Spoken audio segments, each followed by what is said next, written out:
Afternoon, everyone. Thanks, Ray. Can I just say at the outset that I think the vast majority of members of the Assembly are really happy to see this series of seminars taking place.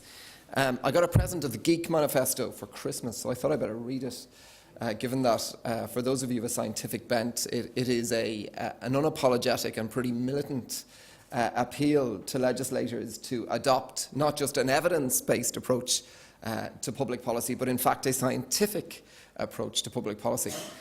Now, in there lies not just some very deep philosophical, ethical and moral questions about the appropriateness of that, but some genuinely interesting and I think legitimate challenges to us all. It is, I think, to our shame that the political culture of these islands is often ignorant of the evidence base available to it. I think the book sums it up rather nicely to sort of say that we tend to search for policy-based evidence more than we do actually look for evidence-based policy. And I think events like this and the series of lectures give us and debates give us the opportunity to challenge ourselves to move away from what is a pretty corrupting culture of policy-based evidence. I don't think it serves democracy or the public interest particularly well. So the next time you see me using it, you can remind me of that. I'm here to stand in substantially for the chair of the Assembly Executive Review Committee, which is a very interesting committee. It's interesting for a number of reasons. One is it's one of only two committees to exist on the face of the Northern Ireland Act. It actually has to exist, and it has to exist and do certain things as a result of commitments and agreements reached way back at the time of Good Friday. And the things it does is look at the question of institutional reform and structures of governance, size of the Assembly, numbers of departments and MLAs. It probably did its most significant piece of work in the run-in to the devolution of policing and justice powers to this Assembly. Unfortunately, it hasn't proven to be the type of committee that reaches much agreement. But the absence of agreement should not mean that it does not provide a very significant opportunity for platforming and, if you like, scrutinising the arguments for and against different policy options. And those policy options, of course, are basically political prejudices. If we're honest about them, they are the ideologically based opinions of those of us who are elected by you guys when you're not being academics or officials or whatever, to come here and represent your views. We're currently involved in a fascinating piece of work. It's a two-stage job. It started off by a review of the number of MLAs. As I said, we didn't reach agreement, but we certainly did, I think, reflect on some of the issues that are out there in terms of changing the size of the Assembly, some of the democratic questions that undoubtedly need to be considered in the sense of ensuring that this Assembly continues to be very representative of the diversity of our society. Some practical issues around the configuration of constituencies. The question of decoupling comes up in our report, whether or not it is, in fact, a good idea for Northern Ireland Assembly constituencies to continue forever simply to be coupled with Westminster constituencies. We had, of course, thought that we got out of jail with a free pass because a bill was to be enacted in Westminster which would have reduced the number of constituencies from 18 to 16 and therefore given us a reduction in the number of MLAs from 108 to 96. But of course we now know that the politics of the United Kingdom is such that that bill is very unlikely ever to see itself onto the statute book, and so the conundrum remains: will we have a 108-member Assembly following the next election, or will it be a smaller number? Our current work is to do with the number of departments, and I think that kind of sums up the dilemma that we face in this debate. It's a debate actually about the number of departments, and that's the mandate we've been given. But as I hope Derek will challenge us, it should really be a debate about what government does. And form and function should indeed continue to relate to each other, but one should follow the other. And in politics, we have an awful habit of looking at it the wrong way around. So I'm very much looking forward to the next couple of hours. I'm looking forward to being properly challenged. I am making no commitment whatsoever, either on behalf of this committee that I have the honour of sitting on, or the SDLP, to be able to adopt either the spirit of those of you who are scholars and contributing to the knowledge of this region, to be a bit more evidence-based in our approach to policy making. But the fact that we're able to have these debates is in itself a challenge that we should not ignore. So on that note, can I ask Derek to come to the podium and share his thoughts with us? You're probably well aware of the view that Northern Ireland is overgoverned, or has too many councils, or too many departments, government departments, or too many MLAs, or has a very large public sector, or too big a public sector. And you get that expressed consistently in the media and by other organisations, and it's almost become a kind of established truth. It's not really questioned or challenged very much. And I had not actually set out expressly to challenge that view, but I did recently produce a book on comparing devolved governance, that is between Scotland, Wales and Northern Ireland. And as I went through the systems and the operation of devolution in some detail, it did occur to me that perhaps there was something wrong with this argument that obviously Northern Ireland was over-governed. Now, if you make an assertion that it is over-governed, or you assert that it's not over-governed, that has to be based on some sort of standard or principle.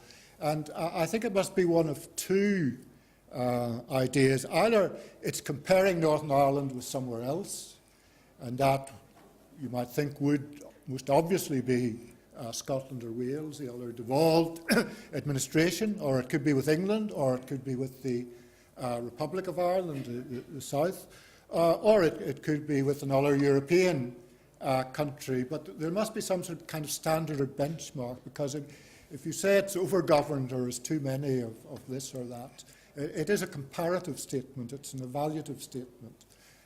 So there must be a basis for this comparison. So that makes it useful to actually examine the evidence.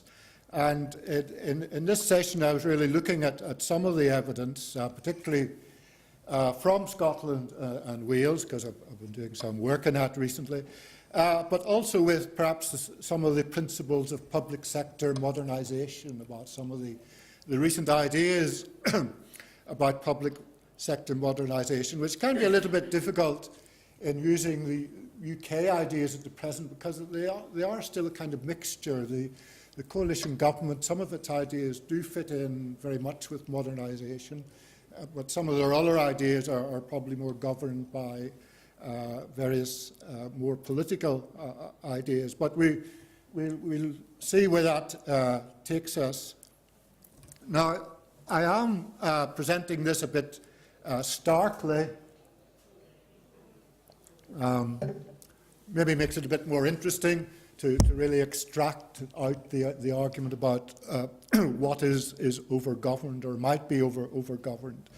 And I'm looking at five of the main aspects of the structures of governance. There's local government, the quangos or the public bodies, government departments, which is of interest at the moment, to the Assembly, number of MLAs, which is also of interest, and of course the overall size of the public sector, which has been an ongoing topic of debates. It's been quite a central focus of debates, but it's rather faded maybe in the last 6 months or so, but you will be fairly familiar with this. Now, how do we go about this? Well, we have to look at it comparatively, and we have to look at it in terms of what are the current ideas about what is a good public sector, or good models or examples of public sector governance.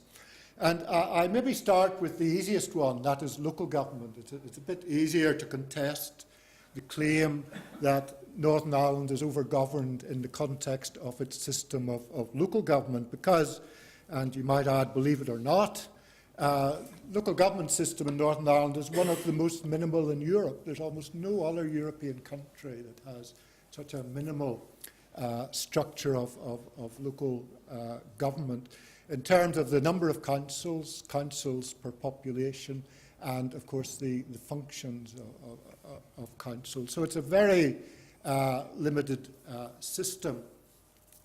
And there's some data here that demonstrates that, particularly comparisons with Scotland and Wales.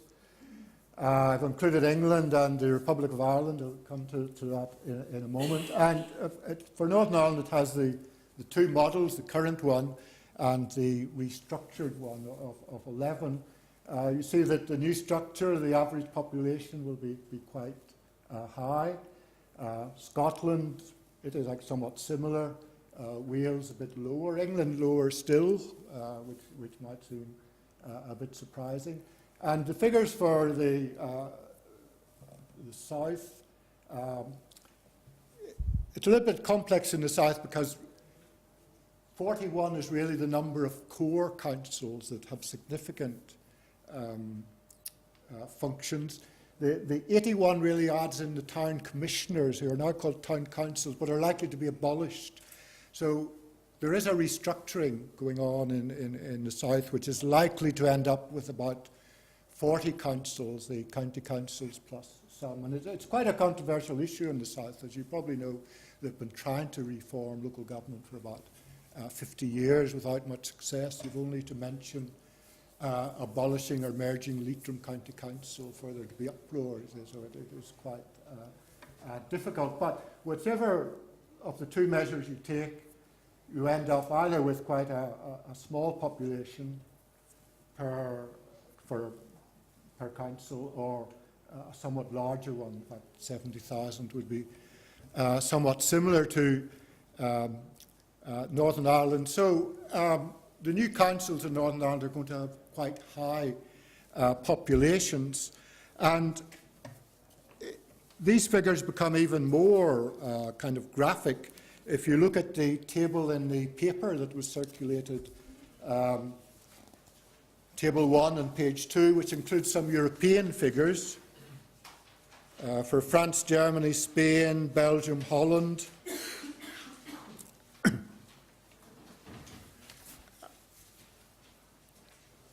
And if you examine that, you see a very different picture from Northern Ireland or even the UK.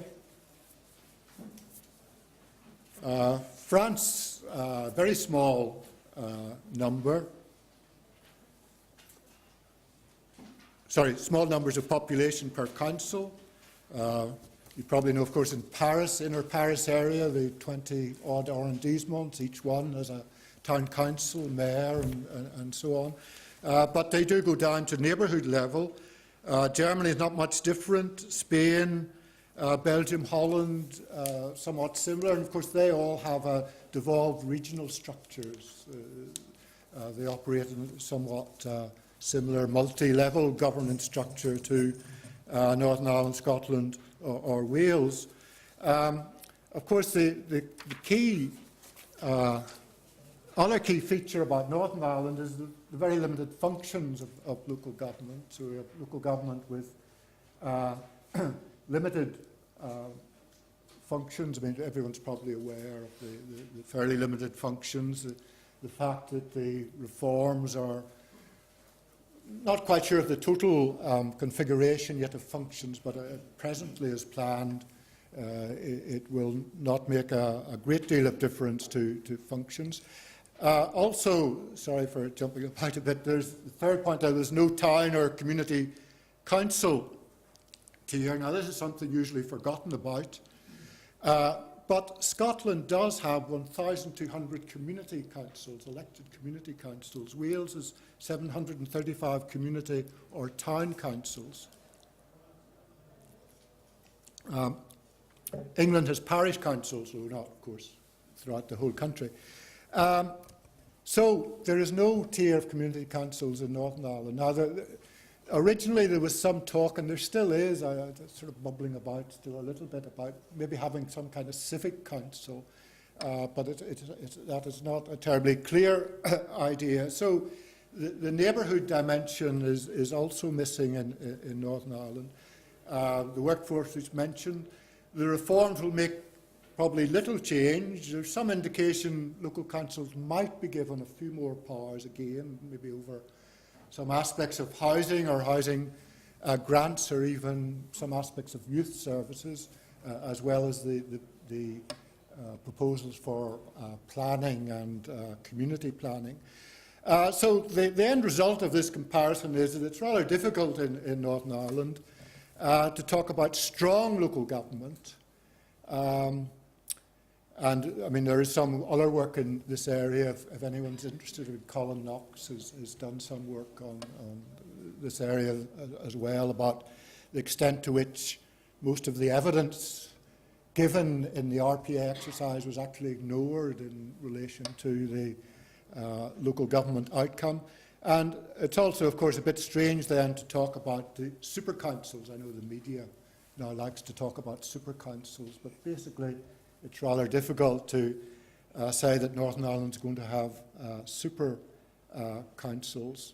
And I think in the paper, I do discuss one or two of the reasons it might be obstacles to developing further local government, but it's just to put it in its context. So it's rather difficult to say that Northern Ireland has a kind of bloated local government system.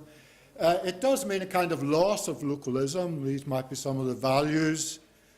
If you do have a more extensive and deeper and more localised system, increased public participation makes it more responsive to local needs, may help to strengthen local communities, may increase local accountability, and maybe more efficient. That, of course, is debatable, but certainly there can be arguments about it. I mean, existing evidence does tend to be fairly contradictory.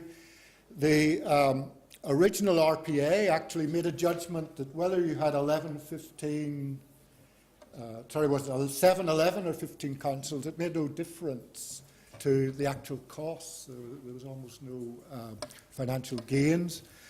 There was a management consultancy report, which is often quoted, which made some odd prediction that in 25 years' time, the restructuring would save so many million, but how you could predict that, I'm not quite sure. And if you read the document, you'll see they actually propose removing more functions from local government in order to arrive at that. Now, question whether it's more efficient or not, whether it means better services, improved public participation, more linked more to local communities, gives you more efficiency. It might. I mean, you can. I think I do in the paper. Quote David Cameron, actually, who recently said that localism was the key to greater efficiency in public service delivery, and that's it. I think in Northern Ireland you tend to find the opposite of that expressed. So it would be worth certainly investigating rather opposite points of view in more detail. The second sector, so I'll go a bit quicker maybe on the other sectors. Now, quangos in public bodies. Quangos is really the overall name for all kinds of public bodies. Basically, the best way of thinking about it is it's any public body that is not a government department or local government. All the rest are quangos, and non-departmental public bodies is the main category of quangos, but not solely what makes up the quango sector. Now, this, as you probably know, is quite a large sector in Northern Ireland. Has been a large sector. Employs about 170,000 people. I sort of expected that it would employ much more than Scotland and Wales, but actually, when you look at the figures, it doesn't increase that much dramatically, although it is somewhat higher, because some of the local government services in Britain are the responsibility of quangos here. Now, there is a policy of reducing quangos. That, again, is very similar to Scotland and Wales, or England for that matter. But what has been the outcome of this policy? Well, it has made relatively little difference to the overall size of the sector. There has been a policy of some mergers, not so much quangos moving into central government, which is one option, not so much quango functions moving to local government, which is another option. So either functions tend to have remained with the same quangos in Northern Ireland, or there has been a merger of quangos. And this has led to the establishment of some centralised or very large quangos. And I think that does produce a bit of a problem. And certainly, again, provides some kind of evidence about the argument that the public sector is in a sense, too big, because there is an argument for saying that in the case of some of these quangos, again, localism and more smaller quangos might be a better prospect than trying to reduce the number of quangos into centralised ones or very large ones. Just briefly to look at the two recent examples, which is attracting quite a lot of political attention at the moment. The Education and Skills Authority, as you know, the proposal to set this up was dragged on quite a long time and has been held up mainly by political arguments. It's arguments about political representation and so on, and used as a bit of a political football at times and so forth. But I'm not really focusing on that. It's more as a form of public administration, whether it meets criterion about public sector modernisation, or whether, in fact, they're too big. So the proposal for an Education and Skills Authority, now this is one authority for the whole of Northern Ireland, for all 1.8 million population, and that in itself seems a somewhat strange idea. I think somebody did say that it would be the largest education authority in Europe. Now that might immediately strike you. It might immediately strike you that there must be something wrong as to why, as it were, a small country in Northern Ireland could have the largest education authority in Europe.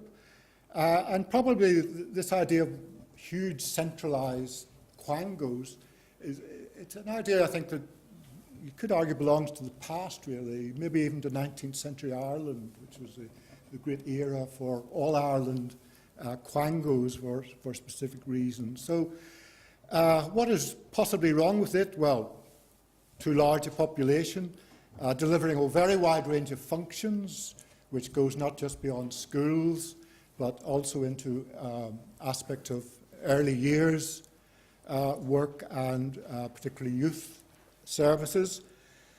So it's delivering one body delivering a very wide range of functions. Is it compatible with a devolved central government department? In a sense, would the Department of Education and ESA not actually be, in a way, in competition with each other, that they're almost trying to occupy similar ground? Would it be responsive to local communities and local needs? It means that power rests with the board of the quango, so that's quite a small number of people. I think it's now about 20 or so.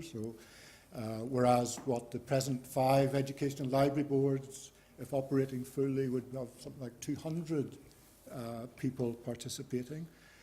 So some question about public user participation. And of course, there's the argument that you cannot assume that some very large bureaucracy is likely to be more efficient. Large, unwieldy bureaucracies have a tendency to be inefficient and quite often have to set about decentralisation. And you can look at examples of the health authority in the South, in the Republic, the experiment with a single health authority, which again has not worked terribly well. The other example, health and social care boards, again, this is a structure which has been set up in Northern Ireland, but has come under some pressure and to some extent, at least partially, has been currently reviewed under the Transforming Your Care review. And again, if you look at the similar evidence, looking at GB, England, Scotland, Wales, well, the boards and trusts are actually very large in terms of population compared to GB. In fact, the five health and social care boards have a population ranging between 350, 460, 360, 460,000 are in that area. Now that makes them really the largest, or among the largest, few in Britain, among the largest health-related bodies in the UK with that sort of population. So they do have very large populations. They have a very large range of functions, again different from England, Scotland and Wales. They cover the four areas: primary health, hospitals, secondary health, adult social care and children's care. So there's four big areas. And of course they are based on this quango model of appointed boards. There's no direct political, for example, participation or very extensive user public participation. Again, you can ask, how responsive they are to local needs. And of course, this structure has fairly recently been created, the way it exists at present. That was really from 2007. Yet, obviously, problems have emerged with it. It was set up on the basis of a commissioner-provider split between the Health and Social Care Board and the provider trusts, but that is not really working. To a large extent has broken down. The Transforming Your Care documents propose actually introducing 17 integrated care partnerships, health and social care partnerships. Now, that might seem suspiciously similar to the 18 provider health social care trust, social care trusts that previously existed before 2007. And another consequence is that, of course, the Northern Ireland hospitals do not have their own management structures. They are part of a larger trust structure. So, again, these are kind of possible arguments against bigness or creating very large public sector units. So that was the two examples of quangos. I didn't mention there, of course, the one that's again been in the news recently, the housing executive, but might leave that to afterwards if anyone wants to relate that to the housing executive. The third one was government departments. Now here I think the comparative view or comparative evidence points in slightly different direction. As you know, Northern Ireland has 12 separate government departments. There was an attempt to reduce it by one, and the Assembly Executive and Review Committee has been looking at the kind of options for reducing that further, maybe to 6 or 7. Now, just what I wanted to say about that is the problem really the number? Is the problem really the number? You can reduce it to 6 or 7 by mergers and so on, but that doesn't really affect the overall functions of what you might call central administration within the devolved arrangements. Most of the functions still have to be provided by the 6 or 7 departments. It would probably save some money in terms of senior civil service posts, the appointment of independent members and so on, perhaps the chairing of certain more backup functions, but that might be fairly limited. And of course, there is the problem about whether it's compatible with the workings of devolution in terms of the outcome of the Good Friday Belfast Agreement and the sharing of ministerial portfolios and so on, and departments, number of departments fitting that and keeping the political parties happy and so on. There's a kind of political barrier. But I said the problem was maybe not really the number. The problem is, in this case, so I'm not saying, well, 12's okay. I'm saying the problem is slightly different as to what number you would arrive at, but you can't just say that, oh, there's too many government departments. It's more complex than that. And if you look at Scotland and Wales, they quickly found that the kind of Northern Ireland system didn't really work for them, because it's really the second point here, that the Northern Ireland model is really based on what you might call a Whitehall model, the Whitehall ministerial departmental model, and that was the one, of course, followed in the old Stormont system and so on. So it was copied from Whitehall, the idea of separate departments, a political minister in charge, largely separated out by function. And the interesting thing is that in Scotland and Wales, they to some extent set out with this system because it was based really in the old Scottish office and the old Welsh office. But they quickly found that this didn't really work with devolution. In fact, since 2007, Scotland has abolished departments. They actually don't have government departments as such. They have 31 directorates, which are based around, I think it's 6 main themes from their programme of government. And that is adjustable. I mean, a couple of years ago, they had as many as 40 directorates, so it's easy to change. It's a flexible system. The civil service itself are organised also under those sort of 6 themes, but into the directorates. Wales did it slightly differently. They actually moved to a kind of more strongly integrated system, integrated at the level of central administration, so it's almost the Welsh central administration, which relates also quite closely to the other parts of the public sector, to local government and to public bodies in Wales, so that they have opted for a kind of more integrated approach. And both don't always match ministers' portfolios to these units. There isn't an automatic link. And in the majority of cases, there is a fairly clear-cut link, but there isn't always a clear link. And ministers can cross over between directorates and different parts of the Welsh system. So it's just interesting that this issue has got other dimensions than just size. There is the question of what is the most suitable form of within devolution, what is the most suitable form of a government central administration, i.e. the equivalent government departments or their equivalent. So it is quite interesting to look at that structure, given again that, of course, in Northern Ireland you do end up with some issues about political compatibility. Size of the Assembly, well, most Assembly members will know that they get quite a lot of abuse for there being too many of them, or they are too large in number.